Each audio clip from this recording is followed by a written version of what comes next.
ये पूरी शताब्दी पड़ी है। 21वीं सदी में एक मजबूत बुलंद सरकार बनाने के मकसद से वो कमल के निशान पे बटन दबाएगा। मेरे नौजवान बेटे बेटियां, आप पहली बार लोकसभा में वोट देने जा रहे हैं। मेरी आपको अनेक अनेक शुभकामनाएं हैं। आपके जीवन की बड़ी अहम घड़ी है कि आप देश का भाग्य निर्धारित करने में सक्रिय भागीदारी कर रहे हैं। आप नए भारत के सपनों को लेकर के पोलिंग बूथ में जाएंगे और मैं नौजवानों को आज विश्वास दिलाता हूं, मैं आपको समझ सकता हूं, आपके सपनों को समझ सकता हूं, आपके इरादों को समझ सकता हूं। मैं अपने आप को आपके सपनों के लिए, मेरे सपनों को आहूत करने के लिए तैयार हूं।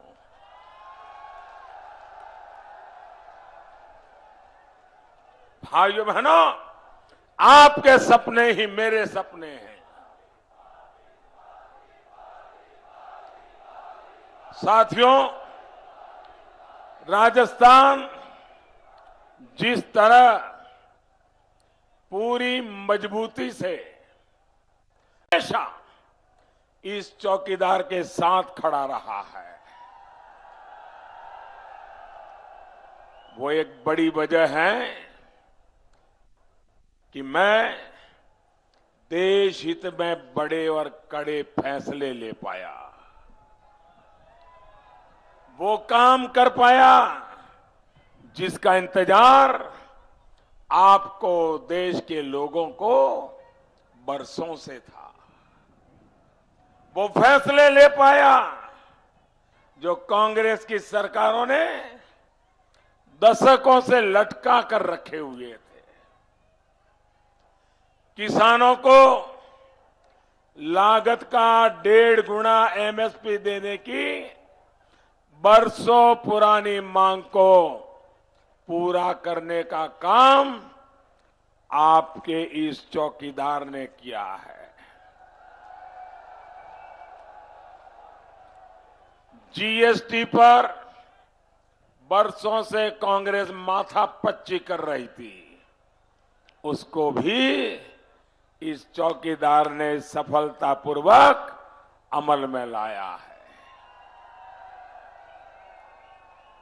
काले धन और भ्रष्टाचार पर प्रहार के लिए नोटबंदी और बेनामी संपत्ति कानून लागू करने जैसे कड़े फैसले भी इस चौकीदार ने किए हैं।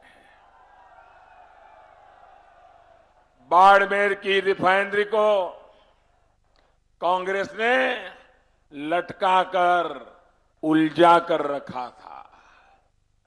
इस क्षेत्र का भाग्य बदलने वाली इस रिफाइनरी के लिए भी इस चौकीदार की सरकार ने काम शुरू करवाया।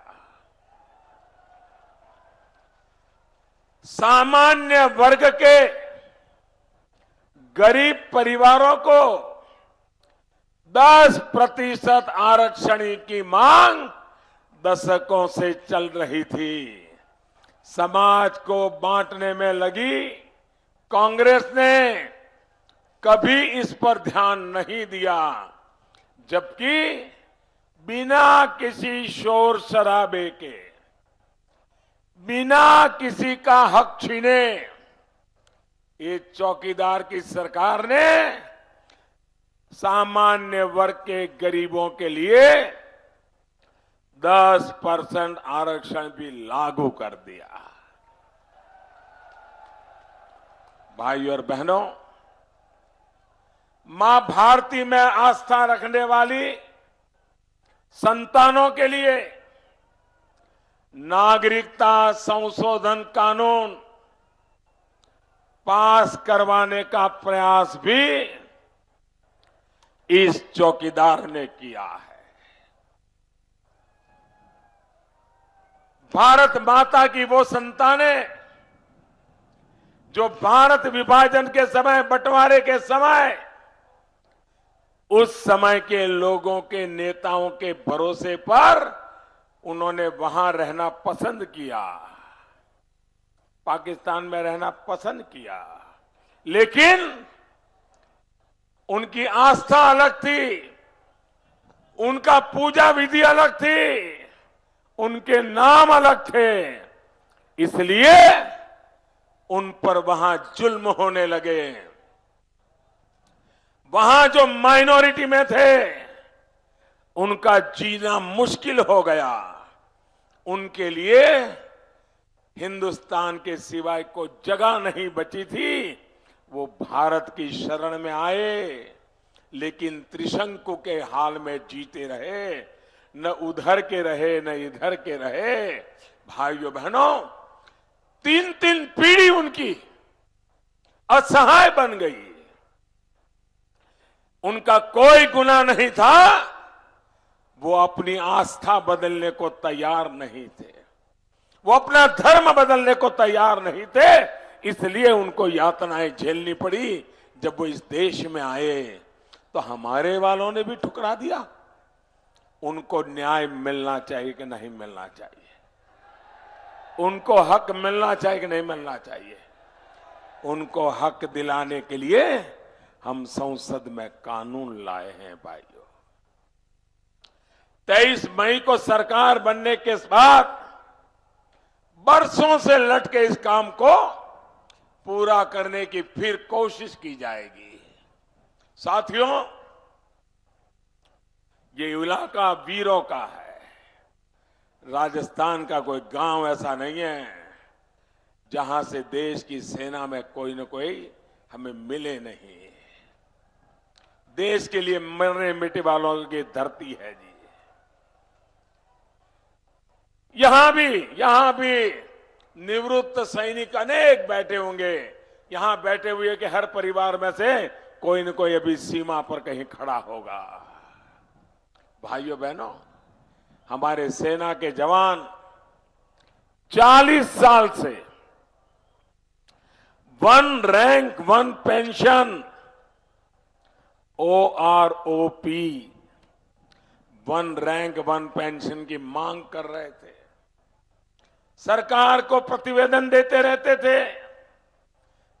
वे देशभक्ति से भरे लोग, डिसिप्लिन से जीने वाले लोग कभी पुतले जलाने के लिए नहीं निकलते थे। हर बार कहते थे कि हमें न्याय कीजिए। 40 साल तक किसी सरकार ने उनकी नहीं सुनी। देश की सेना के निवृत्त लोगों की भी नहीं, वर्तमान में है उनकी भी नहीं। और कांग्रेस तो उनको धोखा ही देती रही, धोखा ही देती रही। आप हैरान हो जाएंगे। ये बड़े ऐसे लोग हैं जी, जैसे यहां आपके राजस्थान में वादे करके अभी चढ़ बैठे हैं। ऐसे जब झूठे वादे की किसानों को, नौजवानों को।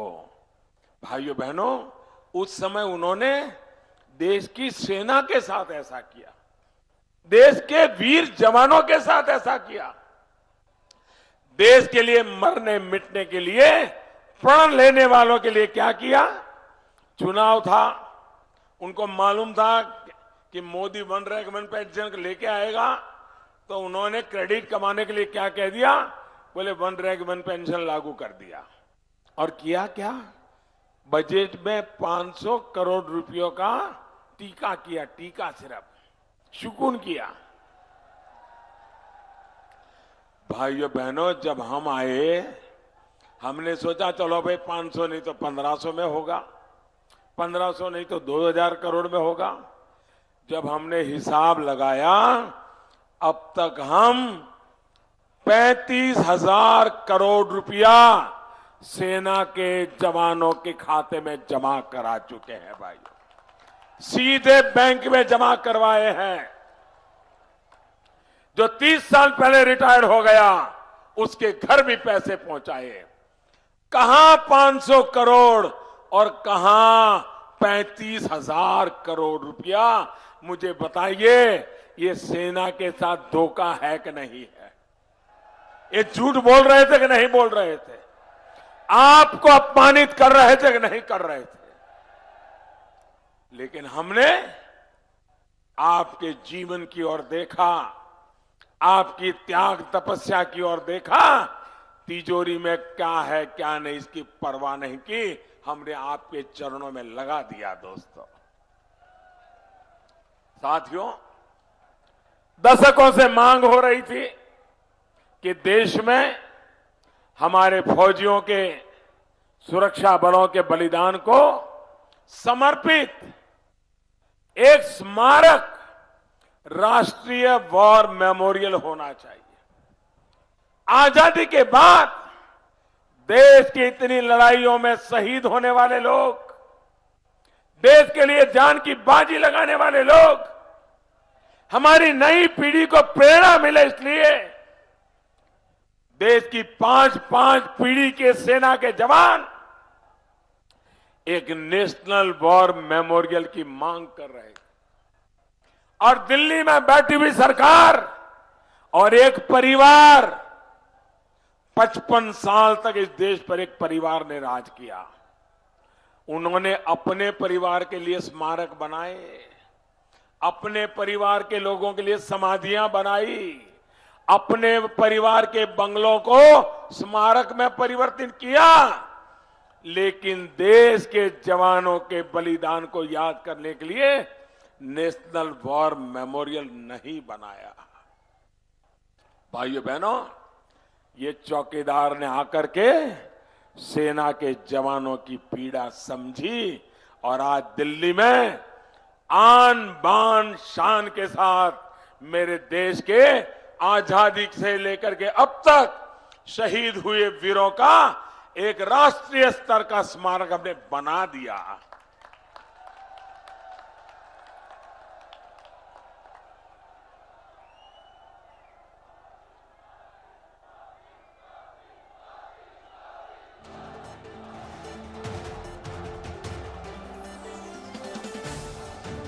इतना ही नहीं दोस्तों, ये हमारे जो पुलिस के जवान दिखते हैं ना, ये ड्यूटी पर, रोजमर्रा की जिंदगी में हम लोगों को कभी कभी उनसे तकलीफ होती है तो हम उनसे झगड़ाई भी कर बैठते हैं, लेकिन कभी उस पुलिस वाले की जिंदगी की तरफ हमने देखा नहीं है। टाढ़ हो, ताप हो, बारिश हो, वो पुलिस का जवान खड़ा होता है। रक्षाबंधन हो, होली हो, दिवाली हो, वो आपके लिए खड़ा होता है। देश को पता तक नहीं है, देश को पता तक नहीं, इन लोगों ने कभी बताया नहीं। इस देश में सामान्य मानवी की सेवा करते करते 33,000 पुलिस के जवान शहीद हुए। 33,000। आप भी इस आंकड़ा सुनकर के चौंक जाएंगे। यहां पुलिस के जवान भी खड़े होंगे, शायद उनको भी मालूम नहीं होगा कि 33,000 पुलिस बलिदान दिया है देश के लिए। एक पुलिस मेमोरियल बनाने के लिए तैयार नहीं थे। हमने दिल्ली में शानदार जगह पे आन बान शान के साथ पुलिस मेमोरियल खड़ा कर दिया और देश के उन 33,000 पुलिस जवानों के नाम पुष्प पर लगा दिए। भाई, अरे जो लोग हमारे लिए जिंदगी खपा देते हैं, मान सम्मान उनका होगा कि सिर्फ एक परिवार का होगा?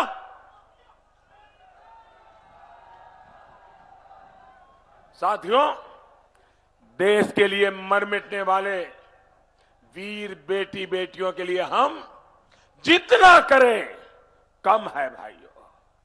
लेकिन कांग्रेस और उसके साथियों के लिए, सेना के वीर जवानों के लिए उनकी सोच ही कुछ अलग है। आपको पता है, आप चौंक जाएंगे और यहां अखबार वाले पता नहीं ये सब छापने की हिम्मत करते हैं नहीं करते हैं, क्योंकि ऐसी सरकार बैठी है कि आपके लिए भी बड़ा मुश्किल हो जाता होगा। कर्नाटक में एक सरकार बनी है, कांग्रेस के कारण ही वो चल रही है। कर्नाटक की ये कांग्रेस की वाली सरकार के मुख्यमंत्री कोई सामान्य बात नहीं है। उन्होंने बयान दिया, उन्होंने कहा जिन लड़कों को पेट भरने के लिए कुछ है नहीं, भूखे मरते हैं, खाने के लिए कुछ नहीं है, ऐसे लड़के सेना में जाते हैं। ये आपका अपमान है कि नहीं है? राजस्थान की वीर भूमि का अपमान है कि नहीं है? जिन माताओं ने वीर पुत्रों को जन्म दिया है, उन वीर माताओं का अपमान है कि नहीं? क्या 2 रोटी के लिए लोग सेना में जाते हैं? अरे देश के लिए मरने के लिए वो सेना में जाता है। मैं हर दिवाली, मैं कितने ही वर्ष हो गए, मैं दिवाली सीमा पर जाकर के जवानों के बीच में बिताता हूं दोस्तों, बहुत सालों से। पिछले दिनों में दिवाली में हिमालय की तरफ था, तो एक